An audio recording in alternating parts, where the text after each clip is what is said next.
tarde. O meu segundo tema é o hiperparatireoidismo. E o hiperparatireoidismo ele é causado pela hipersecreção do paratormônio. Esse paratormônio é um hormônio produzido pelas glândulas paratireoides.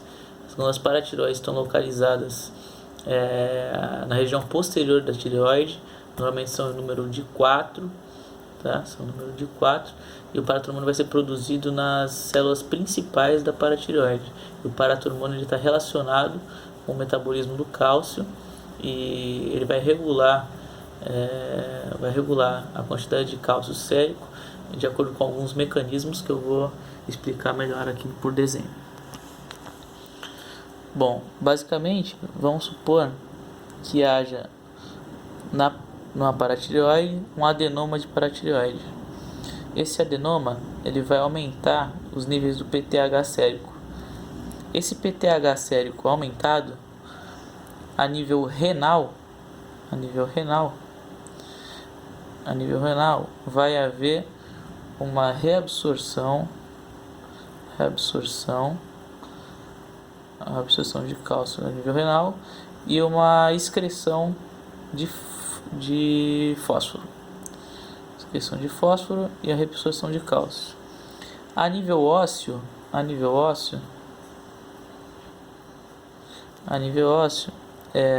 vai haver uma mobilização na atividade osteoclástica. Essa atividade osteoclástica ela vai resultar na reabsorção também, reabsorção óssea de cálcio ionizado.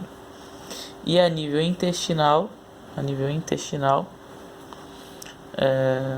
vai haver um aumento também na absorção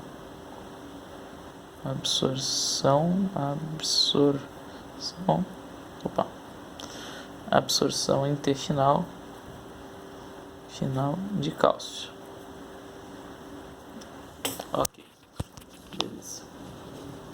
E basicamente esses mecanismos, né, eles vão servir para estabelecer um controle de nível de cálcio ionizado sérico. E em relação à epidemiologia do hiperparatireoidismo, essa doença é mais comum entre pessoas que têm de 40 a 65 anos de idade, e ela não é tão comum na adolescência e vai predominar no sexo feminino, mas numa proporção de 3:1. Ela é uma doença relativamente comum, não é uma doença rara. Ela acomete cerca de 1 a 7 pessoas a cada 1.000 adultos. 1 a 7 casos a cada 1.000 adultos. E 80% dos hiperparatireoidismos decorrem de algumas neoplasias benignas da própria paratireoide. E 10% dos casos vai ser decorrente de hiperplasia dessas 4 glândulas, decorrente de algumas síndromes genéticas, como é o caso da síndrome de hiperparatireoidismo familiar. Só 4% vão ser representados por adenomas múltiplos de paratireoides e 1% está representado aí os carcinomas. Esse aumento do PTH ele vai ter como causa também alguns tratamentos com medicamento, como o uso de lítio e alguns diuréticos como da classe dos tiazídicos. E como é que vai ser o quadro clínico de alguém que porta o hiperparatireoidismo, né? Bom, esse mecanismo vai estar ao redor da concentração de cálcio ionizado plasmático, que vai poder causar manifestações clínicas a nível renal, a nível ósseo, cardiovascular e até mesmo a nível psiquiátrico. Só que um dado importante é que cerca de 90% dos portadores do hiperparatireoidismo são assintomáticos. A nível renal, a principal manifestação é a nefrolitíase recorrente, que é a manifestação mais característica do rim. E ela é encontrada em até 20% dos casos de quem tem hiperparatireoidismo. E a longo prazo pode evoluir com uma perda gradativa da função renal, né? A nível ósseo, ele vai ter uma ação catabólica do esqueleto apendicular, ressaltando aí o terço médio e distal do rádio, e uma reação anabólica no esqueleto axial, que basicamente são as vértebras, né? Corresponde às vértebras.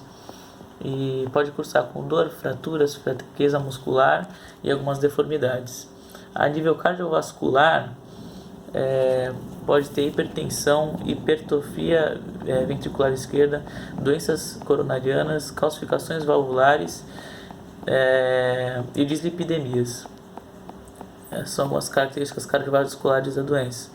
As psiquiátricas, mais comum a depressão, a ansiedade, perda de memória, dificuldade de concentração, irritabilidade, distúrbio de humor e sono, e também existe uma relação da deficiência da vitamina D, a insuficiência renal crônica e o uso de alguns medicamentos com o hiperparatiroidismo que não tem valores altos de cálcio no sangue, que é o hiperparatiroidismo normocalcêmico. Como que é feito o diagnóstico laboratorial? O diagnóstico laboratorial ele vai incluir dosagem sérica de cálcio, fósforo, albumina, fosfatase alcalina, o PTH intacto, a vitamina D, creatinina. E esse diagnóstico ele tem que excluir algumas causas secundárias do aumento do PTH, né? Que pode ser também a deficiência de vitamina D, insuficiência renal crônica e uso de alguns medicamentos. O hiperparatiroidismo já diagnosticado deve ser feito 4 exames. E quais são esses 4 exames? A ultrassonografia cervical, a cintilografia com sextamib, a dosagem de PTH por punção por agulha fina, tomografia e ressonância. Já o tratamento do hiperparatiroidismo, o definitivo vai ser a paratiroidectomia, né? Que é a retirada total das paratiroides. E quando que ela vai ser indicada? Ela é indicada quando tem caso de nefroditíase, quando o paciente já tem osteite, fibrose cística, combinando já com perda de massa óssea, ou quando for assintomático, mas que tem algum desses parâmetros, que são o cálcio sérico elevado, clearance baixo e idade menor que 50 anos. Mas pode ser indicado para quem não tem sintomas, né? Já que é um tratamento resolutivo. Alguns fármacos também podem ser usados, já que para quem não é submetido à cirurgia. São fármacos calcimiméticos. Esses fármacos calcimiméticos vão diminuir a secreção de PTH, vão reduzir a calcemia, também são usados bisfosfonatos e reposição de vitamina D. Para quem não é submetido à cirurgia, tem que ter acompanhamento anual, então todo ano esse paciente tem que se consultar com um endocrinologista, e não existe uma conduta ideal para aqueles que possuem hiperparatiroidismo,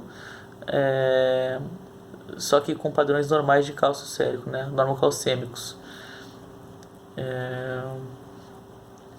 E a cirurgia, quando ela é bem sucedida, ela não só vai resultar na cura bioquímica do paciente, né, como também no significativo aumento de densidade óssea do paciente, reduzir o número de fraturas, dor e melhoria na qualidade de vida do paciente, né?